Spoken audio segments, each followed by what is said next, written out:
Hi friends, எல்லாருக்கும் வணக்கம். Welcome to Keethu cooks.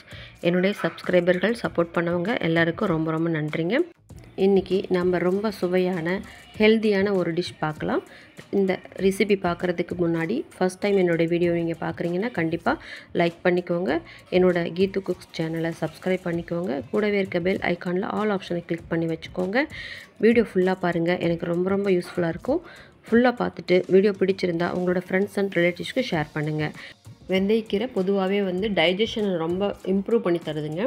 அது போக அலர்ஜி மாதிரி இருக்குது பார்த்திங்களா, உடம்புல அங்கங்கே ரேஷஸ் மாதிரி ஏதாவது சாப்பிட்டா ஒவ்வாமை அந்த மாதிரி இருக்கிற பிரச்சனைகள்லாம் கூட அது ரெக்டிஃபை பண்ணி தருது. நம்மளோட சுகர் கண்ட்ரோல், அது போக ஹார்ட் டிசீஸ் எல்லாம் கூட வராமல் பார்த்துக்குது. இந்த வெந்தயக்கீரை பருவத்தில் தான் கிடைக்கும்.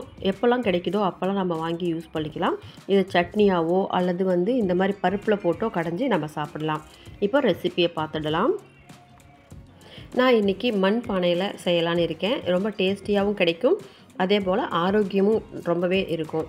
ஃபஸ்ட்டு நம்ம பருப்பு வேக போடுறதுக்கு ஒரு லிட்டர் ஆட்டம் நம்ம தண்ணி விட்டுக்கலாம். தண்ணி ரொம்ப சூடாகி கொதிக்கட்டும். கொதித்த பிறகு நம்ம பருப்பு போடலாம். அதுக்கு முன்னாடி மஞ்சத்தூளும் கொஞ்சம் போல் நல்லெண்ணெயும் விட்டுக்கலாம். ஒரு அரை டீஸ்பூன் அளவுக்கு மஞ்சள் தூள் விட்டுக்கலாம். நல்லெண்ணெய் ஒரு 2 ஸ்பூன் அளவுக்கு நம்ம விட்டுக்கலாம்.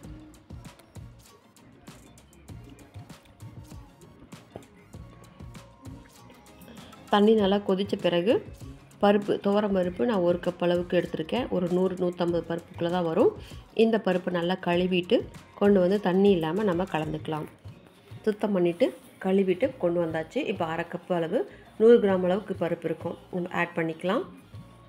எப்பயுமே பருப்பை தண்ணி கொதித்த வாட்டி போடுங்க. அதே போல் அரிசி நம்ம ஒலை வச்சு வடிக்கிறோம் அப்படின்னு சொன்னாலும் தண்ணி கொதித்ததுக்கு பிறகு நம்ம போட்டோம்னா நல்லா அழகாக ஈவனாக வேகும், அடியில் அடி பிடிக்காமல் இருக்கும். அதுக்காக தான் தண்ணி கொதித்த பிறகு நம்ம பருப்போ அரிசியோ எதுவாக இருந்தாலும் நம்ம போடணும்.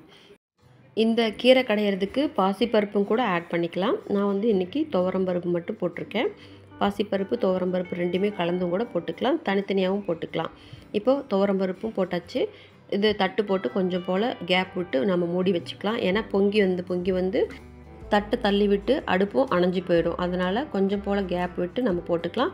இன்னும் சொல்லப்போனால் பெரியவங்க பார்த்திங்கன்னா உள்ளே ஒரு கரண்டியை போட்டு விட்டுருவாங்க. அப்படியே அது சூடானாலும் கொதிச்சுட்டு வெளியில் வராது, அது மாதிரி பண்ணுவாங்க. இப்போ நமக்கு மேலே ரூஃபில் ஏதாவது தூசோ இல்லை பள்ளியோ வேறு ஏதாவது உள்ளே விழுந்துடக்கூடாது அப்படிங்கிறதுக்காக தட்டு போட்டு மூடிய வச்சுக்கலாம்.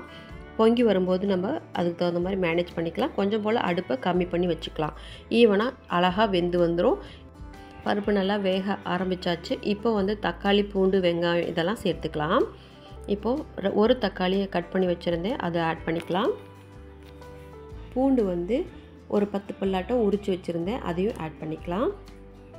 சின்ன வெங்காயம் ஒரு 20 வெங்காயம் 2ஆக கட் பண்ணி அதையும் சேர்த்துக்கலாம்.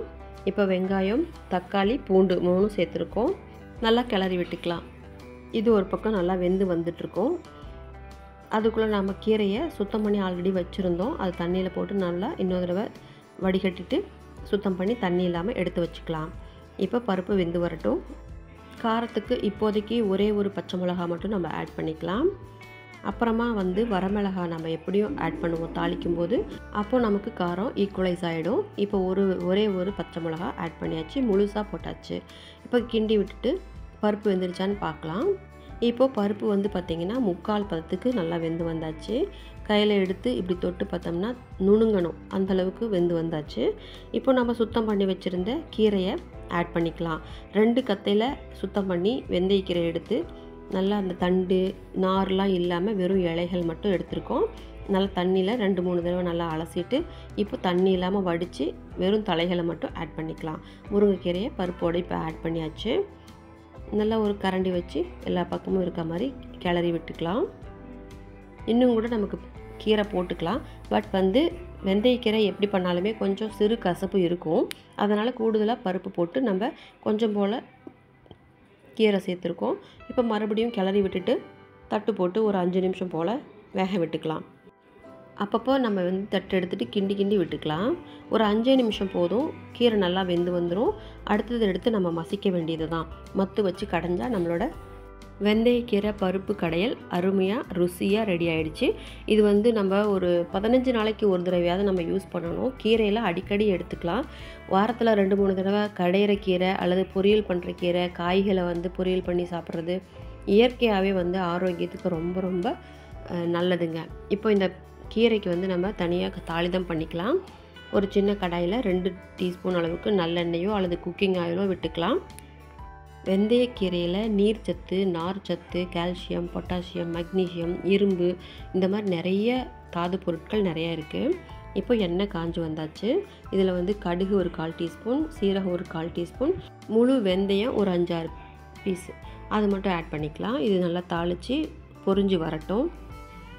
வெந்தயக்கீரையை வந்து சில பேர் வந்து அடிக்கடி சாப்பிடக்கூடாது. அது யாருன்னா சுகர் பேஷண்ட்டுக்கு தான். வெந்தயம் வந்து சுகர் பேஷண்ட்டுங்களுக்கு ரொம்ப நல்லது. ஆனால் வெந்தயக்கீரையை அடிக்கடி நம்ம சாப்பிட்டோம்னா இன்சுலின் சுரக்கும் அளவை வந்து குறைச்சிரும்.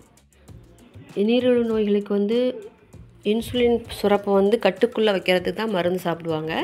அது வந்து அளவுக்கு மீறி கட்டுப்படுத்தக்கூடிய ஒரு ஆற்றல் வந்து இந்த வெந்தயக்கீரைக்கு இருக்குது. அதனால் அது வந்து லோ சுகர் ஆகிடும். அதுக்காக தான் வந்து அவங்கள அடிக்கடி சாப்பிடக்கூடாது. இப்போது கடுகு, சீரகம் நல்லா பொரிஞ்சு வந்த பிறகு பெருங்காயம் ஒரு பிஞ்ச் அளவு ஆட் பண்ணிக்கலாம். இது நல்லா பொரிஞ்சு வரட்டும்.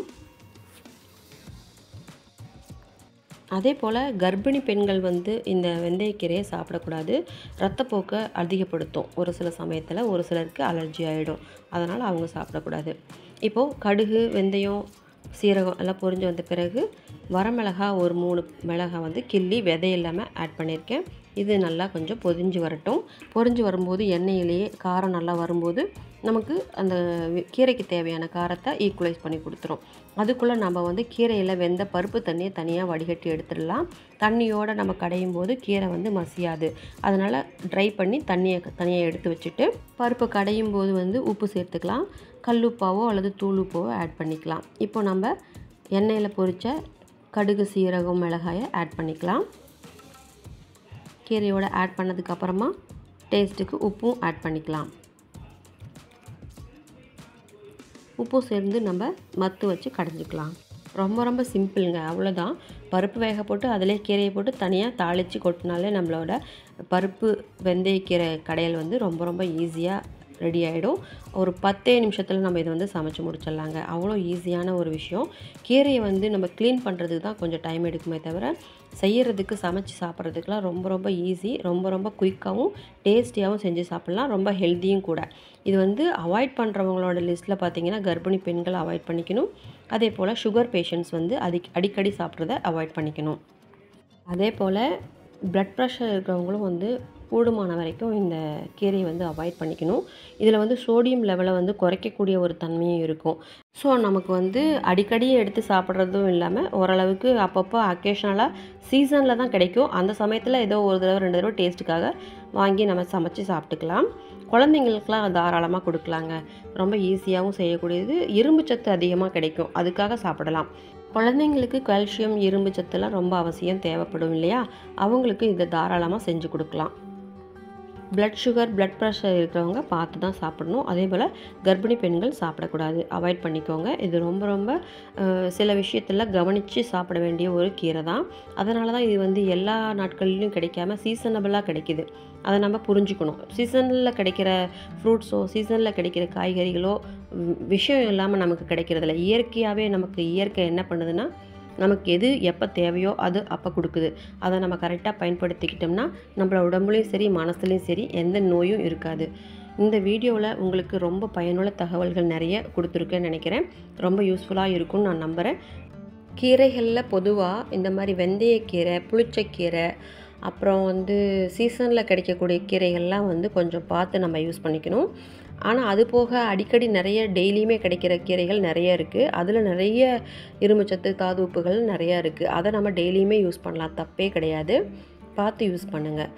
இந்த வீடியோ உங்களுக்கு பிடிச்சிருக்கும், பயனுள்ள தகவல்களாக இருக்கும்னு நான் நினைக்கிறேன். என்னோடய சேனலை சப்ஸ்கிரைப் பண்ணிக்கோங்க, லைக் பண்ணிக்கோங்க. கூடவே இருக்க பெல் ஐக்கானில் ஆல் ஆப்ஷனை கிளிக் பண்ணி வச்சுக்கோங்க ஃப்ரெண்ட்ஸ். நான் உங்களை அடுத்த வீடியோவில் மீட் பண்ணுறேன். தேங்க்ஸ் ஃபார் வாட்சிங் this video and thank you. Bye. Take care friends.